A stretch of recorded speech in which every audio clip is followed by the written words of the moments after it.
So we're at Gerald's. You've been meeting fans. I think it was booked for an hour. Yeah. You've been here for 2 hours. Yeah. Is that your first time you've done a signing session? Yeah, it is. I haven't done a signing session before. It was really nice to obviously meet some fans, speak about Carrow Road game, ask them about their football and things. So it was lovely to meet everyone. And the autograph, your hand's okay? Yeah, just You're going about. to be fit to play in the weekend. Yeah.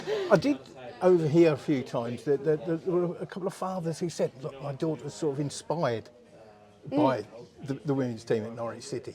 That must be quite a nice thing to hear, that not just you're enjoying your football and you're doing very well at it, but there's that little small matter of inspiring people as well. Yeah, definitely. I think obviously naturally we try and inspire as many as we can, and at the end of the day it's a privilege to put on the yellow shirt every week, and I think the girls would say the exact same. So yeah, it's lovely to inspire the next generation, and at the end of the day someone's going to take my shirt one day, so hopefully that the girls coming through, there's a lot of talent coming through especially, so yeah, it's really good to see. It's a thing that I think I've been down to the Nest and it's sort of grown. You know, you see people go along there really getting into it, don't they? And big crowds as well. Yeah, really good. I think especially on Sunday, it was a county cup game and there was a lot of people coming to watch us in Dussendale as well. So yeah, it's lovely. It's a really nice atmosphere there. It's a really family feel, and hopefully people can sort of get down to Carrow Road for our game against QPR as well. I was going to say about that. Now you've got special reason to enjoy a game at Carrow Road, haven't you? Yes. Yeah, love it there. And I think, and especially obviously considering our form, and hopefully that, although Cambridge United game at the start of the season didn't go sort of like the way we planned, hopefully we can show fans we're actually performing really well, and hopefully we can show them what we can do. You've nicely dodged the history of scoring a couple of goals yourself at Carrow Road. You're too modest. What's that like? To be honest, I don't really know how to describe it. It was really surreal. I don't really score often. I scored 4 last season. Yeah, not allowed to. I don't tend to sort of get in them positions, but no, I scored 2 this season and at the moment, and hopefully some more. But yeah, scoring at Carrow Road is amazing. I mean, it's a childhood dream, really. Because you can get probably a crowd of 400, 500, 600 at the Nest, but I think that was 7,000, wasn't it? 7,500, I believe. Wow. Yeah, it was amazing. Yeah, it was. Honestly, it's a moment that will live for me forever, I think, and I think the girls will say the same. And as you said, you've got QPR coming up. Yeah. Going to be a different challenge, but it must be fantastic again. Definitely. I think we played there. We played at Loftus Road a couple of times now, which was lovely to play in like a really nice stadium. So hopefully it's also nice for them to come and play in a stadium as well. And obviously, I'm a bit biased, but Carrow Road is a lovely pitch, and hopefully we'll get the win. How different is it though? Because I know when you play football, you're totally focused on what you're doing, the job you've got to do, and the opponents. But you're talking about the Nest compared to Carrow Road, all 4 sides, 7, 8, probably 9,000 people in there. Does it affect you? Does it do anything to you, or can you block it out? I think we've learnt to manage it, and I think the foundations in which sort of like the club have prepared us in that way has been brilliant. So yeah, it is different. Obviously, it's a bigger pitch, and obviously the crowd and everything as well. But however, they've prepared us well enough that we're able to sort of concentrate on what the result we want, and hopefully we can go out there and do it.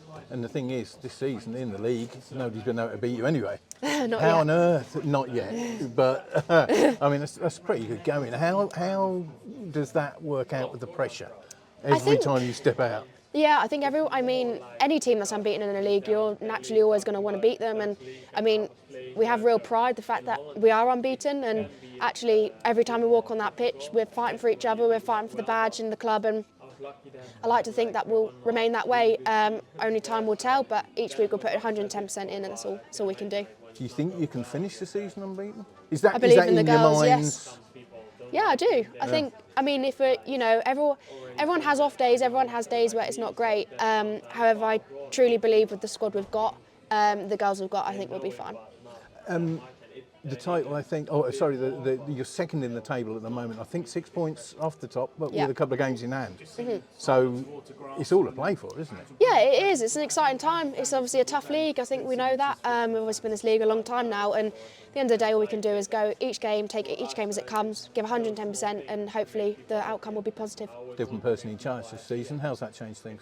Yeah, he's been brilliant. Yeah, absolutely brilliant. And I think, and all the guys would say the same. Like, he's a class coach, and credit to Shawn as well. Obviously, like laying the foundations and got us into the position where Martins came in and actually been able to build on what Shawn's created. So that's a credit to him as well.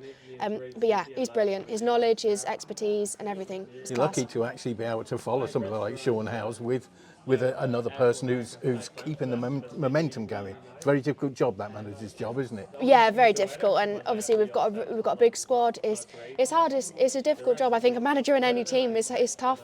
But I think he's pitched it right, and he's come in. He's got his philosophy, and he's created a really nice culture around the club, and that's a credit to Flo, Martin, and the rest of the coaching staff.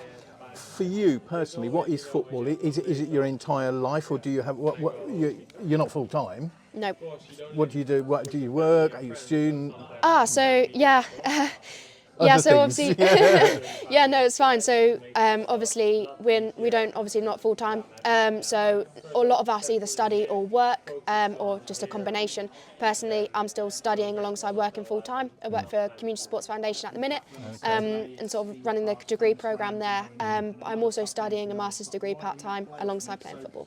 So life is pretty much sport, 100%. Yeah. It's very busy. But I love it. I do. I mean, we all turn up to training. Sometimes you're tired after work, but at the end of the day, you do it because you love it. Like I wouldn't want it any other way. I wouldn't want to put too much emphasis or pressure on you, but you're sitting there with Sydney. He's with the men's team who have one ambition, and that's to go up, finish in the top 6 and go up this season. And you obviously have your title thing. It'd be marvellous, wouldn't it, to finish the season?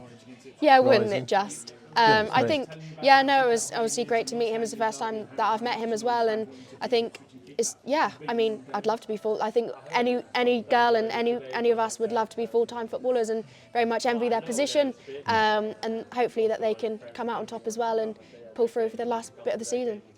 Thank you very much.